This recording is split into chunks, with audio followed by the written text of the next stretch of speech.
Welcome to your macrame basket tutorial.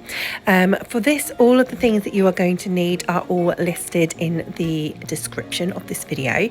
But obviously if you have any questions at all about any of this process, then don't hesitate to email me and I will help you through. But for now, let's get knotting. Okay, let's get started. So first thing I'm going to do is get all of my strings onto my little wooden ring. So to do this, I'm finding the two ends of my string so that I know exactly where the middle is, and I'm going to pop that through the little ring so that it sits right in the middle of the string. So you want half of your string to be on one side of the ring and half to be on the other side, and I'm going to pop all of my strings through the ring.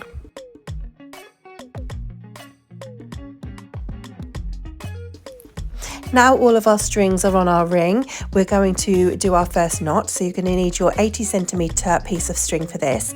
This is going to be the gathering knot. So offer the string up to your wooden ring and leave a little bit at the top there poking out. Fold the long half up and make a little loop. And then you're going to use the long side of the string to start wrapping round all of the strings. So you're wrapping over everything, including the little loop that you've made.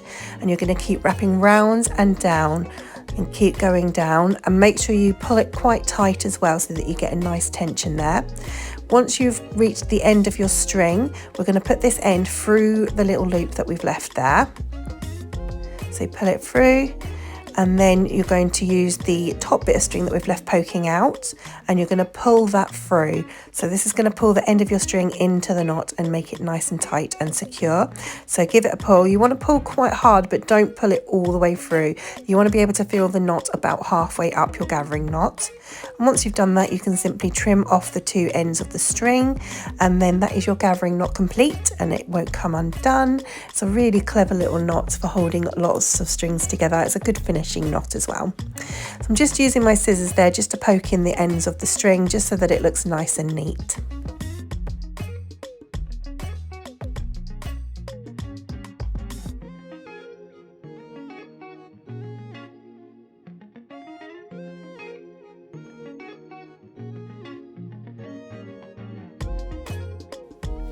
So now we're going to add our first wooden hoop. So to do this, you want to lift all your strings up and pop them all through the middle of the hoop, and then you're going to find the level that you want your basket to sit at. So obviously you can put this at any level that you want to. You can make it longer, you can make it shorter.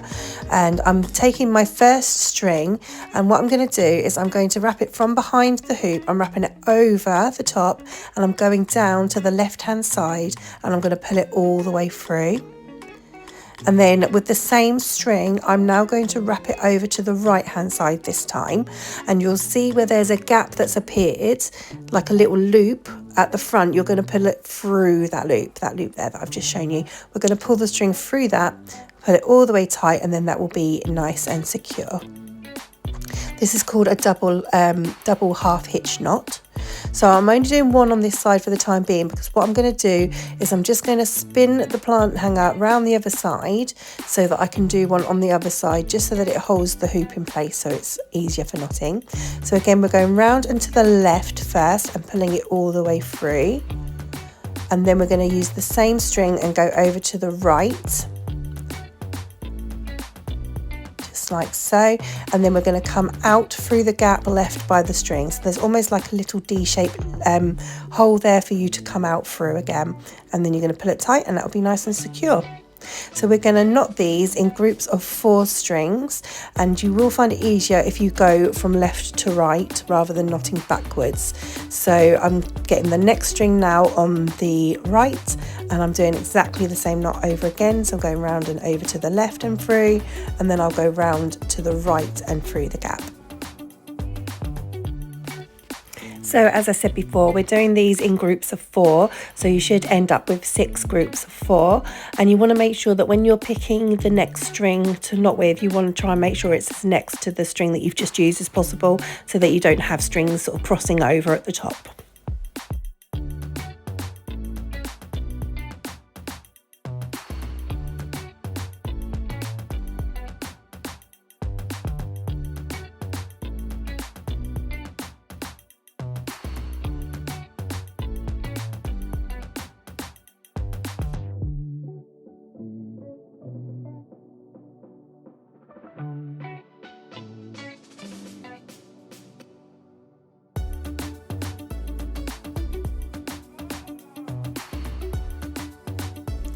So next you should have your 12 pieces of 2 meter string here, and I'm going to attach those in between each group of 4.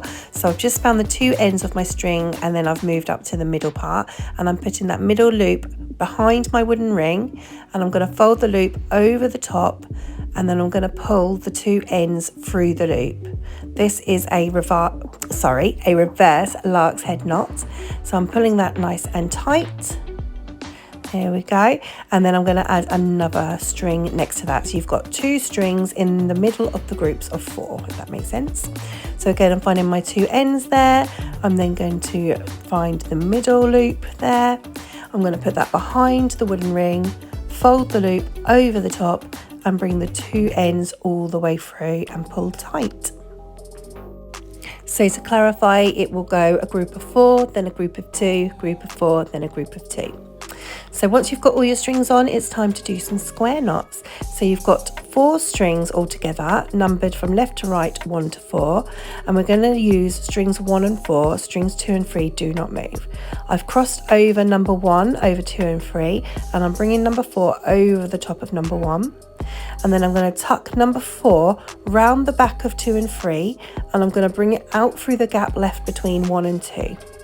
And I'm just going to slide those strings out to the side and all the way up to the top. You need to keep 2 and 3 quite taut while you're doing this as well. So when you first start it, it does feel like you need about 10 pairs of hands. To finish the knot, we're going back the other way. So number 4 has just crossed over 2 and 3, and I'm bringing number 1 over the top of number 4. And then number 1 goes behind 2 and 3 and out through the gap left between 4 and 3. And again, we're going to slide those strings all the way up to the top, and that is a square knot. So I've just brought you in closer for the second one so you can see it a bit better. So again, you've got your 4 strings numbered left to right, 1 to 4. 2 and 3 are not going to move. Number 1 goes over the top of 2 and 3, and number 4 comes out and over the top of number 1 and straight back down on the same side. Then you're going to tuck number 4 behind 2 and 3, and you're going to bring it out through the gap left between 1 and 2, and you're going to slide it all the way up to the top. Then going back the other way, number 4 now crosses over 2 and 3. Number 1 comes over the top of number 4. Sorry, it's a bit out of shot there. There we go, I've moved it up a bit. Then it goes behind 2 and 3 and out through the gap left between 1 and 4. And you're going to do this knot on each group all the way around. Once you've done those, it's time to move down to the next row. So we're actually going to take 2 strings from one square knot and 2 strings from the other square knot, and we're going to use those as our group of 4 now. So we're going to do another square knot just here, but we're not going to put it all the way up tight. We're going to leave a bit of a gap. So at this point, you can have a little play around and see how tight you're going to want to pull your square knots. You can leave bigger gaps if you want to have a bigger basket, but I wouldn't go much smaller than this, because the smaller you make it, it can make the hoops warp a little bit if you pull them too tight. So I'm going to do that all the way around, and then we're going down to row 3, and we're doing exactly the same thing again. So we're going to pull 2 strings from one square knot, 2 strings from the other square knot. So this is called an alternating square knot pattern, because we're going in between each square knot each time. So we're going to do yet another row going all the way around here. If you find as you go round that some of your square knots aren't quite at the same level, I've shown a little trick here just to show how easy it is to adjust your square knots. So you'll see on your square knots there's a straight down bit of your cord. It's the same on the back as well. You're going to pull those 2 bits outwards, and it's going to loosen your square knot. And if you pull it, it's going to help to slide the knot upwards a bit. Just saves you then having to undo the knot completely. But obviously you can do that if you feel you have to. Completely undo it and then redo it so you're happy with it. So we've got the penultimate row of square knots going on here now. So all in all, there will be 5 rows of square knots that you're going to be doing. So this is the row number 4. And then this is the last row, row number 5. So you should make sure that you end up with the same square knot, so it's in line with your very, very top row of square knots, so they're nice and centered together.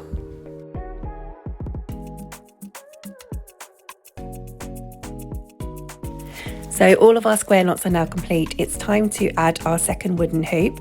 So we're going to do this again the same way as the first hoop. We're putting all of our strings through the middle of the hoop, and we're going to do the same knot that we did to attach the first hoop. So your first string comes around and over to the left and through, and then you're going to pull it tight so that it's right up against the last square knot that you made. And then you're going to go over to the right, and you're going to pull the string through the loop that's been created by going over to the right, put it all the way through, and then it'll be nice and secure. And again, you're going to knot in groups of 4. So you're going to start with one square knot, do all the 4 strings of that one, and then move round so that you complete them all. After you've done the first square knot, you're going to find that you're going to go over to the right each time. So it goes round to the right, over and through the gap, and then again over to the right, through the gap, just like so. It's only going to be the first string that you're going to need to go to the left first.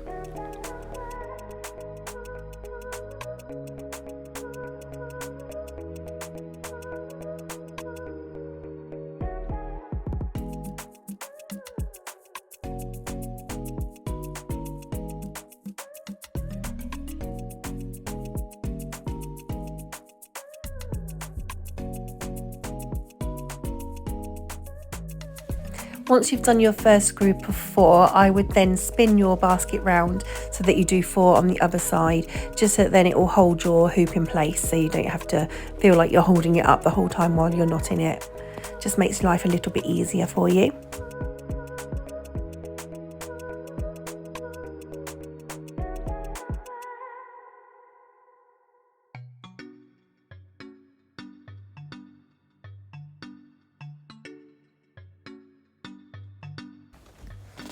There we go, all of the strings are now attached to our 2 wooden hoops. Doesn't it look pretty? So we just need to do the bottom part now. So we're going to do another gathering knot like we did at the very top. So I'm gathering all the strings there, and I'm holding it as tightly as I can. If you find it tricky at this point, what you could do is perhaps pop a little elastic band to hold it in place before you knot it. It's totally up to you, but don't worry too much if it is a bit loose, because we're going to do something in a moment to tighten it up. So again, I've got my 80 centimetre piece of string here, and I've popped it up against all the strings and folded it up to make a loop, and then I'm wrapping round and down, and I'm holding it as tight as I can while I'm wrapping over the loop and making sure that piece of string stays loose at the top. And I'm going to wrap round and down until I get to the bottom of the string. Then I'm going to put the little end of the string through my loop and pull it through, and pull it so that I can feel the knot is about halfway through my gathering knot.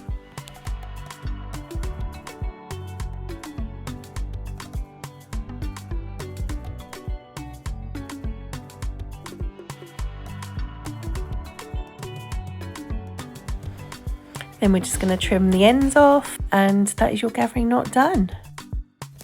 So as I said a minute ago, I did say not to worry if all your strings weren't completely tight. As you can see, mine are still quite loose and baggy. So what I'm doing is I'm going to each string in turn, and I'm giving it a little tug to pull it through to the gathering knot a bit tighter, so that it makes your base of your basket a bit more taut, so it's definitely going to be able to hold something in there. So I would say at this point, do be careful, because I don't know if you can tell here, but actually because I was pulling them all on one side, it was pulling my gathering knot over to one side, so it wasn't centered anymore. You can fix this as well, but you just have to be a little bit careful that you're not going to pull so tight that your ring gets too sort of bowed by being pulled in by all the strings. As you can see there, it's now nice and taut, and my basket is complete. So at this point you can then trim the ends of your strings. You can add some little knots on the end if you want to. It's totally up to you, however you'd like to finish it. But your basket is now complete. I really hope you have enjoyed this tutorial. Thank you so much for watching. If you have any questions at all or any problems, then don't hesitate to give me an email. But thank you.